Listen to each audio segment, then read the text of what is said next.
Konsepnya kolam ini itu lebih ke kolam pembesaran pakai sistem air deras. Jadi ikannya lebih real, sehat, dan alami. Saya mencoba untuk berkolaborasi sama beberapa outlet itu untuk mensuplai ikan nila segar. Kalau di ikan nila itu resikonya cuman kematian mungkin ya. Nah, itu kalau di dunia perikanan serugi-ruginya orang petani ikan itu asal airnya mengalir, terus pertumbuhannya ikan itu bagus, itu paling puk-pukan Mas, nggak sampai anjlok banget sampai modal habis enggak. Kalau di bidang ikan itu enaknya di situ.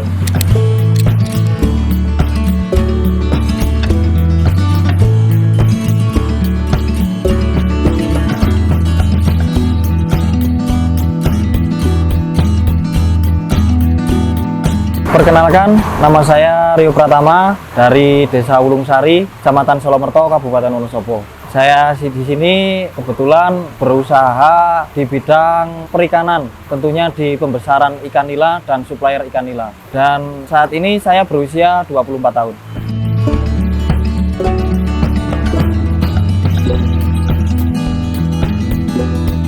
Untuk sekolah saya di Banjarnegara, itu saya ngambil jurusan itu dulu farmasi. Dan habis sekolah, saya keluar kota itu sekitar tahun 2018. Setelah lulus, saya pernah jadi kuli bangunan juga selama 2 bulan. Terus jadi sales obat juga pernah, itu 6 bulan. Awal mula terjun di dunia ikan itu karena basic orang tua saya itu di bidang perikanan ya. Itu saya disuruh melanjutin usaha yang pernah ada gitu, supaya usaha ini terus tetap ada. Itu arahan dari orang tua sih Mas. Arahan dari orang tua suruh seperti ini, dan dulu juga waktu kecil itu sering nganter ikan juga. Iya, ada juga dari teman, terus ada pelatihan-pelatihan, terus di sosial media seperti YouTube, Instagram, dan lain-lain. Kalau saya sendiri sebenarnya itu di pembesaran sama supplier ikan.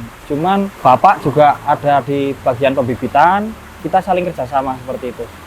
Memulai usaha di ikan nila ini saya di tahun 2020 akhir, itu pas corona ya, itu dikena corona. Saya suruh pulang karena dulu kerja di Surabaya, terus saya pulang suruh menekunin di dunia perikanan, jadi saya matengkan di situ. Konsepnya kolam ini itu lebih ke kolam pembesaran pakai sistem air deras, jadi ikannya lebih real, sehat, dan alami. Untuk kelemahannya itu mungkin sering di perubahan cuaca ya, karena memang kadang debit air itu kalau pas banjir keruh ya, warnanya keruh, kedatangan lumpur juga, jadi pengaruhnya di kesehatan kulit ikan sama pencernaan. Kebetulan kami ikan nila itu ada beberapa jenis, kayak seperti ikan jenis gesit, Nirwana 3 juga ada, CP juga pernah pakai, terus Black Prima juga. Kalau kebanyakan sih di Nirwana 3 sama gesit, karena dia dagingnya lebih tebal, lebih cocok kalau di sini.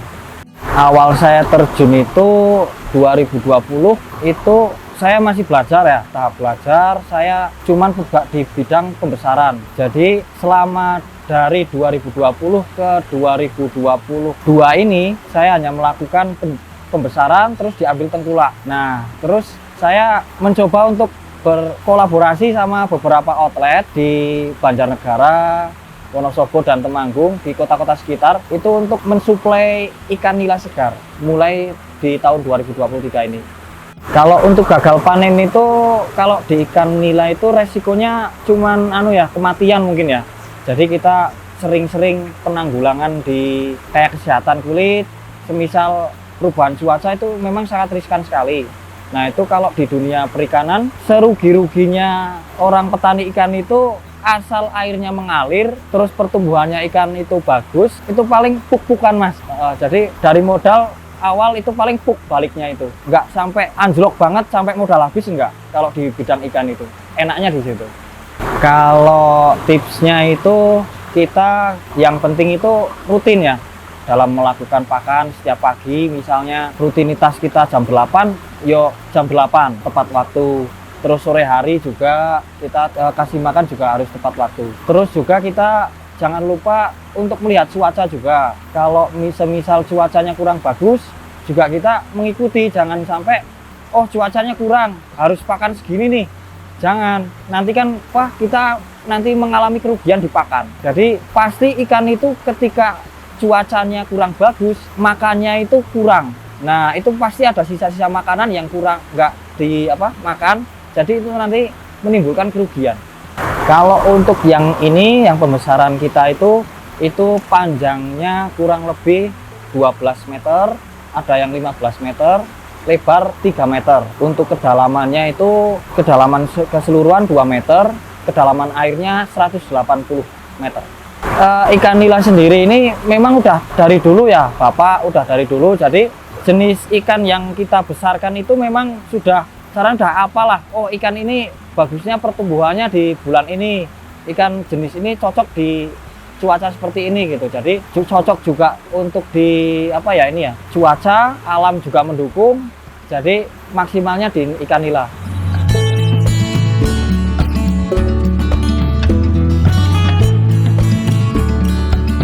Kolam yang baik menurut saya itu air yang deras, terus juga air yang jernih. Jadi buat pertumbuhan ikan itu tidak melambat. Kalau airnya itu kecil ya pertumbuhan ikan juga melambat. Terus untuk kapasitas ikan itu juga nggak boleh padat. Kalau padat, kalau airnya kurang ya juga nanti kematiannya juga banyak. Itu kapasitas tebar awal kita di 1 kintal dengan ukuran itu 57 sampai 79. Itu kurang lebih 10.000 ekor lah.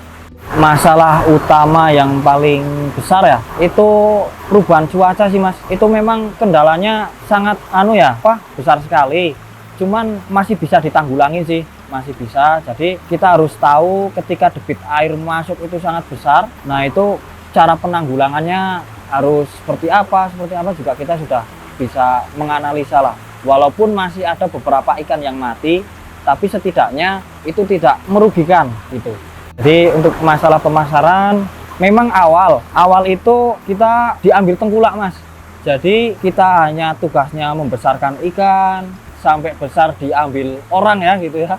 Jadi keuntungannya memang untung, cuman ya kurang maksimal lah. Jadi untuk pemasarannya kita start awal di tahun 2023 kita main di packing ya. Ikan vakum atau frozen, kita kirim ke instansi-instansi kayak pemerintah desa, terus pemerintah di Kabupaten Wonosobo, kecamatan. Nah itu kita lobby. Nah seiringnya berjalannya waktu, kita upayakan memaksimalkan penjualan itu di kerjasama sama beberapa rumah makan yang ada di sekitar. Sehari-hari saya ya juga kebetulan di tahun ini menjadi Duta Wisata tahun 2023. Terus ada juga beberapa kegiatan di desa. Nah jadi untuk ikan itu karena ada yang bantuin, terus waktunya juga bisa dibagi-bagi. Yo istilahnya sama-sama kerjasama gitu. Tentunya enggak Mas, jadi karena memang basic orang petani sudah ada di dalam jiwa saya lah gitu. Walaupun profesi saya saat ini sebagai duta wisata, itu kita nggak usah malu-malu lah. Karena kan kita yang penting cari uang itu halal, berkah gitu, sama-sama cari rezeki. Dan juga ikan ini memang amanah dari orang tua, mau nggak mau harus jangan sampai ditinggalkan seperti itu. Ya jiwa kita jangan sampai malu gitu.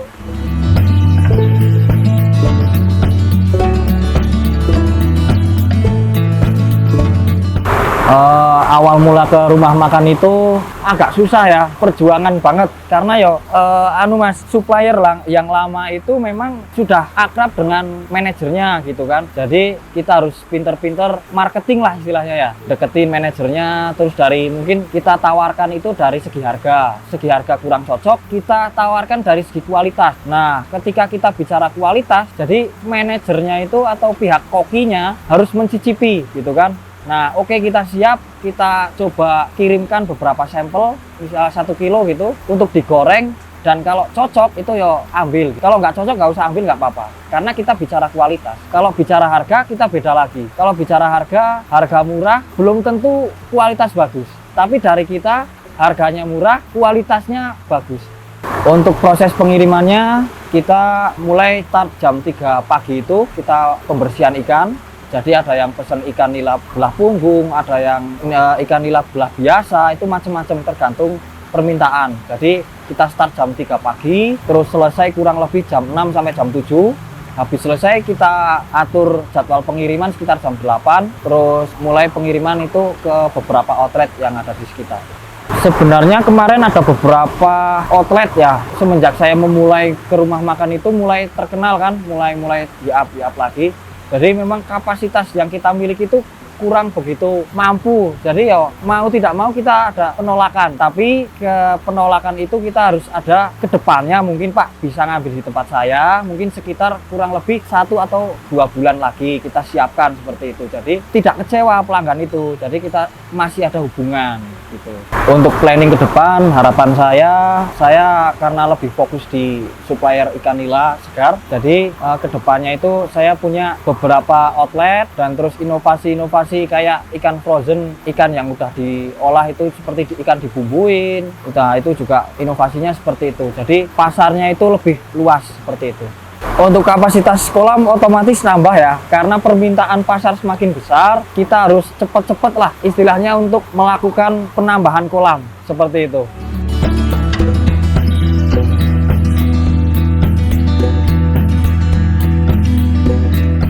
Yang saya dapatkan dari hasil budidaya ikan nila itu, yang pertama itu banyak relasi lah, sedulur itu banyak sekali, bukan hanya keuntungan ya. Jadi kita kenal sana, kenal sini seperti media, terus ada juga teman-teman dari dinas perikanan, terus teman-teman pemain ikan yang lama, pemain ikan yang baru. Jadi kita itu lebih asik di situlah, dapat teman baru, keluarga baru. Nah itu di situ keistimewaannya di situ. Jadi membuka pasarnya juga lebih luas. Kalau untuk masalah kita cari untung itu sebenarnya nomor sekian. Kita bangun relasi dulu, sebuah hubungan yang baik, nanti rezeki akan menyusul. Kalau untuk hasilnya itu ya alhamdulillah bisa bikin rumah, juga ada penambahan kolam-kolam baru. Istilahnya ya kebutuhan lah gitu. Kebutuhan sehari-harinya bisa gitu. Untuk omset per minggu di suppliernya itu bukan di pembesaran ikan ya, kita bicara supplier ikan itu permintaan pasar kurang lebih saat ini ya sekitar minim itu 4 kintal, kadang 6 kintal per minggu. Jadi per kilonya kita jual, ada kadang kita jual ada harga 30, harga jual 31, kadang 32, tergantung musim. Seperti itu.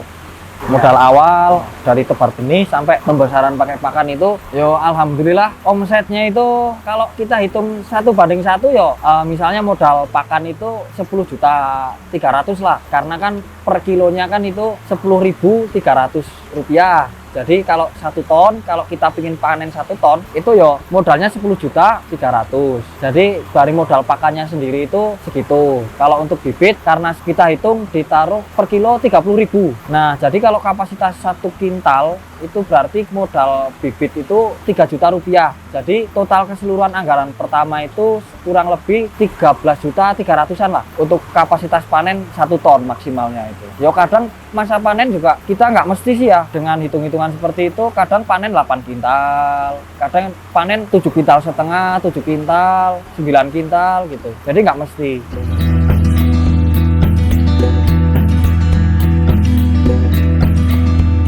Untuk motivasi buat teman-teman semuanya, yang khususnya anak-anak muda, gali potensi yang ada di daerah jenengan semua. Karena setiap daerah kita memiliki potensi yang berbeda-beda. Kayak halnya di desa saya karena airnya melimpah, jadi kita memanfaatkan untuk di bidang ikan. Bukan karena saya hobi di ikan, tapi kita lebih menggali potensi yang ada di daerah kita sekitar, seperti itu. Jadi kita tidak memaksakan kehendaknya ya. Itu jadi jalannya itu lebih enak. Kalau tidak memaksakan itu jalannya lebih enak, seperti itu. Jadi teman-teman terus semangat, berinovasi, terus belajar, jangan sampai kendor gitu. Ada pelatihan-pelatihan terus ikutin. Namanya anak muda ya kadang butuh informasi, butuh inovasi. Buat teman-teman pembudidaya ikan semuanya yang ingin belajar, monggo bisa datang ke tempat saya. Alamatnya di Dusun Kacepit, Desa Wulungsari, Kecamatan Selomerto, Kabupaten Wonosobo. Dan untuk Instagram juga ada. Untuk Instagram usaha saya Raja Ikan namanya. Raja Ikan Farm 69. Terus kalau Instagram saya juga boleh menghubungi Instagram saya, itu namanya Instagram saya Rio Pratama.